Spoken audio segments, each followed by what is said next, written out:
Al principio, repito, había un solo informe al año porque estaban nuestros estatutos en la acta constitutiva. También estaba considerada la revisión por auditorías externas, por despachos externos del ejercicio anual, tanto operativo como presupuestal y financiero. Pero no era tan exigente, volvemos a la misma flexibilidad que había. Pero sí, después el mismo colegio tomó la iniciativa de contratar un despacho externo para hacer auditorías que abarcaran desde el 79 hasta el 85. Fue el despacho McFarland Tuñón Asociados el que vino a hacer esa auditoría.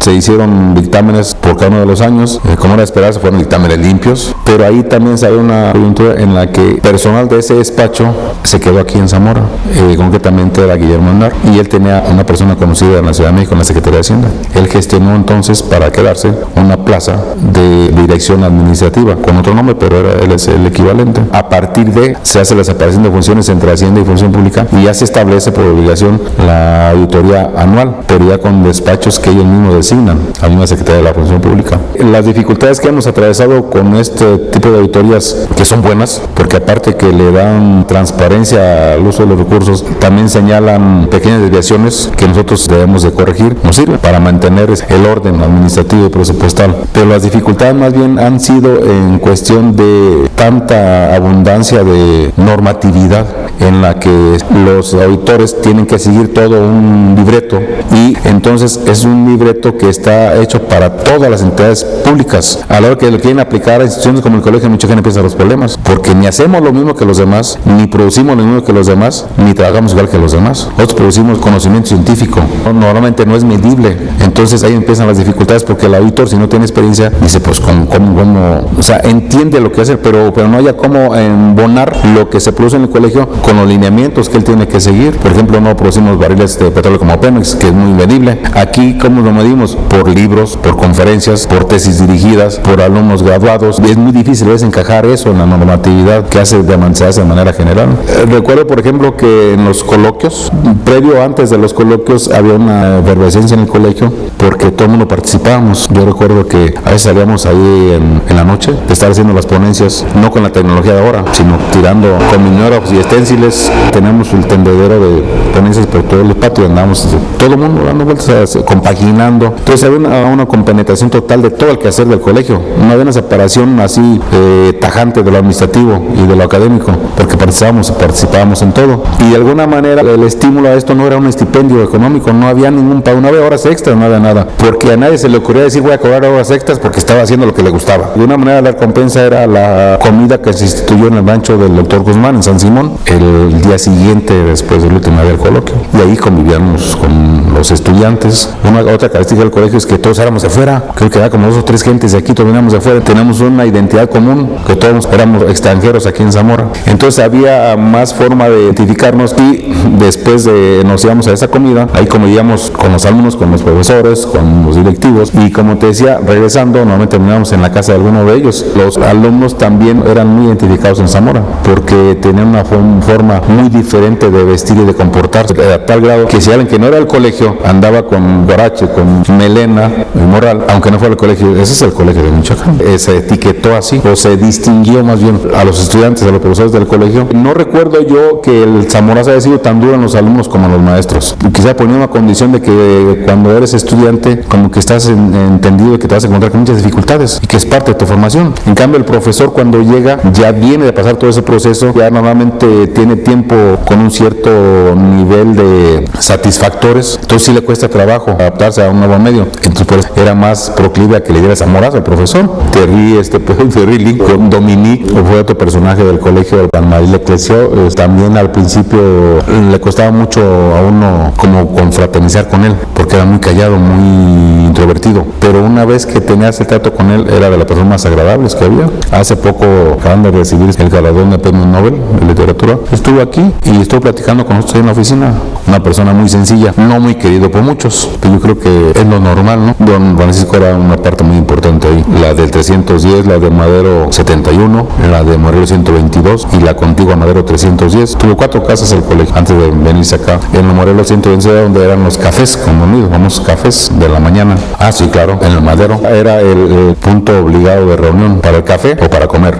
Así su oficina que tenía ahí arriba en Madero 310. Recuerdo que una vez, qué bueno que mencionas esto, en una crisis económica, así que nos estaba acabando el apoyo que nos daba la subsecretaría, que nos daba aportaciones especiales, así se llamaba en el presupuesto de la Secretaría de sobrevivir al colegio, le dije yo que estaba acabando el dinero. Entonces me dijo más o menos de cuánto es la necesidad. Y dije, pues de tantos meses, como medio año de sueldos y pues, gastos de este tipo. Y al otro día, por ahí como a las 10, 11 de la mañana, bajó de su oficina con unas sábanas de contabilidad que se puso a hacer el presupuesto. Y a mí me impactó. Yo creía que los avesados en esto revían las cuestiones administrativas o las desconocían, pero a mí impactó positivamente porque todo en orden, todo lo que implicaba. Yo no me que sueldos, pero él incluso hizo las repercusiones de seguro social, de Infonavit, todo. Después te das cuenta que tampoco es algo extraordinario porque Don tiene un origen común y es una cuestión común o de sentido común. Aparte, él nunca renegó ese origen común que tuvo.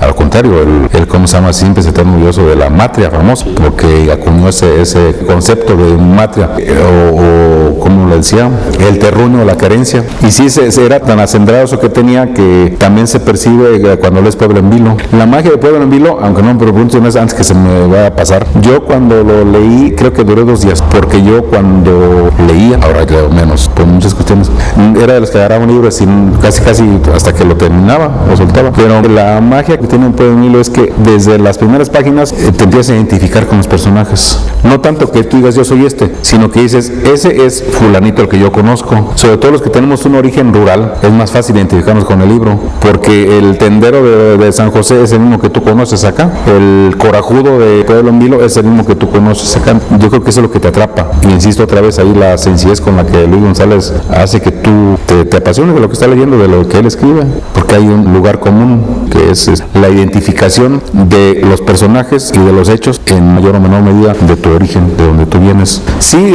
ha habido de todos. Yo creo que los más difíciles fueron precisamente estar aquí, porque cuando el colegio tenía las casas del centro, ya tenía este terreno, pero hubo problemas ahí legales que implicaban un pleito. No sé, no recuerdo qué tan largo, pero sí algo desgastante, porque era con familias aquí oriundas de Zamora, y que incluso al principio nos costaba pues algunos problemas, pero que finalmente se vencieron. No recuerdo yo otros más difíciles, quizás las transformaciones naturales del colegio, de pasar de un presidente a otro, de sus formas de gobernar, nada más. Pero fuera de eso, no. Desde el punto de vista administrativo, se ve esta ausencia de plazas de hace un buen tiempo, esta restricción presupuestal, estas limitaciones presupuestales, que es una política nacional, tampoco es privacidad del colegio, pero que sí ha hecho que de alguna manera un clima laboral que era más o menos de mantener un nivel, sí se ve afectado, porque tal pareciera que la administración o quienes trabajamos en la misión no hacemos nada por evitar esto, pero esa es una política nacional. Sí hacemos lo que podemos hacer, dentro del poco margen que tenemos, sí lo hacemos, pero nos topamos con muros. Más satisfactorio pues es muy sencillo, simplemente es la realización personal, porque como te decía, yo llegué aquí como extranjero, afortunadamente bien recibido, pero aquí finalmente me terminé de formar. De alguna manera Álvaro Ochoa sigue influyendo en mi formación, Luis González como el patriarca bonachón, que siempre se requiere cuando hay un regañón, otro el contrapeso, y yo creo que también Agustín Jacinto. Incluso cuando estoy en la biblioteca llegué castigado por Agustín Jacinto por un error contable. Recuerdo muy bien que yo tenía que haber sentado 2.640 pesos y apunté 264, y eso nos trajo de cabeza como un mes para que me pudieran cuadrar las cosas. Incluso no iba ni a Jiquilpan a estudiar en las tardes, me quedaba ahí después de que se iba todo el mundo, y de ahí nada más me cruzaba la Fénix a veces a las 2, 3 de la mañana a dormir 3 o 4 horas y a darme un regreso y regresarme a trabajar. Pero fue un castigo agradable para mí, porque aprendí. A veces para mí ya tienes que tener esos conocimientos. Fue agradable para mí eso, y pues desde luego que me azamorané. Aquí me casé, aquí nacieron mis hijas. Esto ha permitido que mis hijas sean ahora ya unas profesionales, y de algo que hemos comentado con muchos colmichanos, con el sello de Colmich. Es otra cuestión que sí, cuando tú trabajas en el colegio, tienes tus hijos y convives con otras personas que no trabajan en el colegio, ves los comportamientos, ves todo, y sí, o sea, tus hijos vienen con ese sello del colegio. Yo no sé cómo se transmite, pero sí, se lo comentas a otros trabajadores, te van a decir lo mismo. Difícil no por lo que hace, difícil porque estas crisis globales, sobre todo económicas, van a afectar a esto. Lo han afectado de hecho, pero lo van a seguir afectando en el sentido que tú sabes que cuando hay carencias hay renglones muy claros para recortar. Siempre ha tenido el colegio, por ejemplo, las amenazas de que cuando hay escasez de recursos, cortar recursos a la educación es lo primero que se les ocurre a los del gobierno federal, porque ellos tienen un razonamiento muy simple: si cierro una escuela no pasa nada, en cambio si cierro, por decir algo, una fábrica, voy a correr tanta gente. Pero no toman en cuenta que cerrar una escuela no te causa ningún problema en este momento, pero a los 5 o 6 años ya te va a significar un problema y que se va a acrecentar. Entonces siempre ha tenido ese tipo de amenaza el colegio, y creo que si la crisis persiste en escasez de recursos, siempre vamos a tener que contar con esta parada de núcleos por ahí, los centros como el colegio que se dedican a hacer ciencia, y vamos a depender siempre de que los encargados de las políticas públicas entiendan el quehacer de estas instituciones, y creo que es lo que nos ha permitido sobrevivir. Aunque hay quien dice vamos a cortar ese presupuesto, vamos a desaparecerlos, siempre hay una voz que dice no, porque son necesarias este tipo de instituciones. Salvando eso, yo le auguro larga vida al colegio.